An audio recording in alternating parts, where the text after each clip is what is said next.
tonight I wanted to get a little more in depth about the nomination, how it came about, and a little bit about this award. So Transfiguring Adoption came up with the Best Foster Parent in the U.S. award in memory of a young lady by the name of Hannah Eimers. She was a 17-year-old young lady who was tragically killed in a car accident, but during her short life she had a passion for children in foster care. So this year is actually the first year of this award, and I'm so honored that one of our families was chosen for it. And they're going to continue to give out this award on an annual basis after this year. All the entries came in from across the United States, which I thought was pretty amazing. And then Transfiguring Adoption had hired a team of volunteers to actually come in and go through all the entries, and they narrowed it down to our final 3. Once the 3 were chosen, they actually put them out on social media for all of us to vote on, and that's how they came up with that July 1st choosing. And I just think it's amazing. I mean, it's a CBC of Central Florida family, it's a Devereaux family, it's an OSFCA family.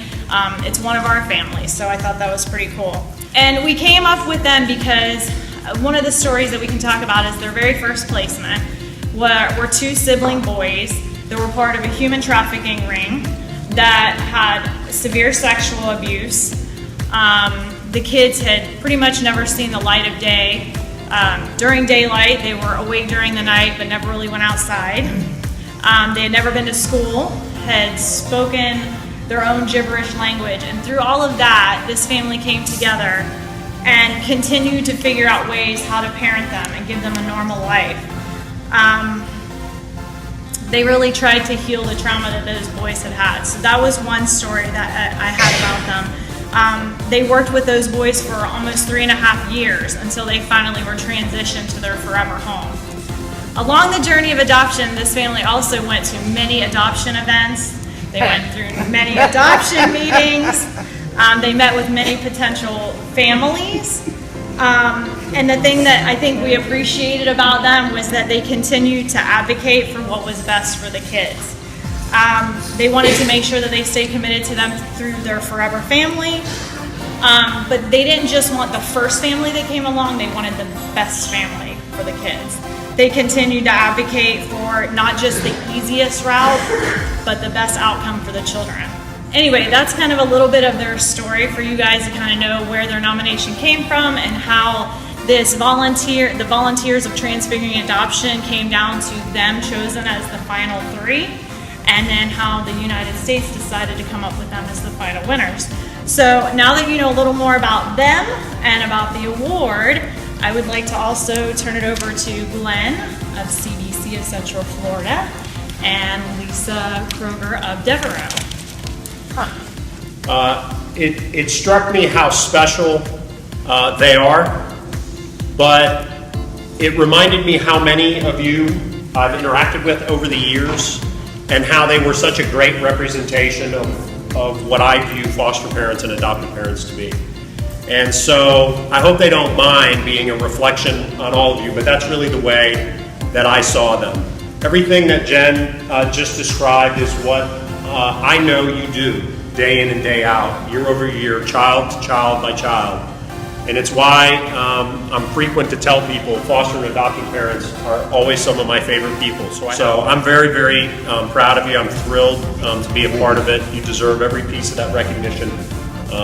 And I hope you're willing to share that pat on the back with the others that fight for our kids with you. Congratulations, it's really great. You know, on behalf of the kids that you've served and will continue to serve, thank you so much. You are, like Glenn said, a reflection of all these folks in the room, and we're going to keep fighting that fight to help kids in our communities. Thank you guys very much. Just wanted to tell you guys thank you as well from the bottom of my heart. As the education program manager at the foundation, we serve over 400 children through tutoring, and we're interacting with foster parents monthly via the phone. But I had the pleasure of visiting your home more than one time, And the way that you advocated for your children, not only during a tutoring session to make sure that they sat down and tutored with that tutor, but all of the work that goes around tutoring. As we all know, children in foster care need so much more advocacy beyond tutoring. And it takes foster parents like you. I was looking over the outcomes from the students that were living in your home, and both of them, self-esteem and motivation, increased over 100%. Their grades, over 75%. And so when you look at that, when you look at the statistics that say, foster children will be, less than 50% will graduate high school, the work that you do are pushing these children, right now, even though they're in elementary school, those skill sets that they've learned and the way that you've advocated and made the school system support them as well is going to carry on. And I'm so proud of both of them, but I'm very proud of you guys. Yes. On behalf of Transfiguring Adoption, OSFCA, your advocate team, CBC of Central Florida, Devereaux, the Foundation for Foster Children. Anybody else? Your mother, your I hope father. not. That's right. We want to present you with the Hannah Eimer's Best Foster Parent of the U.S. Award.